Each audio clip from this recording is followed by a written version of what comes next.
Les palétiviers jouent un rôle extrêmement important au niveau de ce milieu. Parce que les palétiviers, comme M. Bognan vous l'avez dit en cours de route, il y a ce qu'on appelle les avicéniens. Ce sont les palétiviers qui ont les racines qu'on appelle les pneumatophores. Et dans la partie où on a l'eau, c'est dans cette partie où on a l'espèce qu'on appelle Rhizophora, qui a des racines échaches. Donc au niveau de cet écosystème, l'espèce palétivier, ça joue un rôle de régulateur parce que ça permet de pouvoir diminuer la teneur en sel. Et quand ça participe dans la diminution de la teneur en sel, ça permet à cet écosystème de se redynamiser. Il y aura également la présence des espèces, parfois des espèces qui étaient en disparition. Parfois on peut voir que ces espèces-là vont commencer à revenir.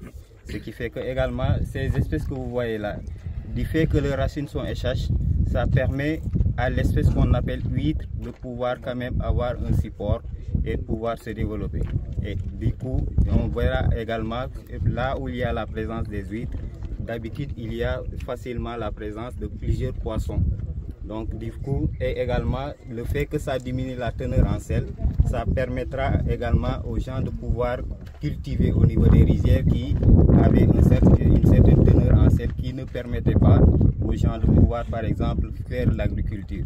Donc ça c'est des initiatives qui sont extrêmement importantes et qu'on doit encourager quand même les populations locales à toujours se lancer dans ces activités de plantation des palétiviers pour que quand même on puisse restaurer encore cet écosystème qui va permettre aux gens de pouvoir quand même encore se relancer dans la riziculture et pouvoir avoir quand même l'autosuffisance en riz et satisfaire leurs besoins.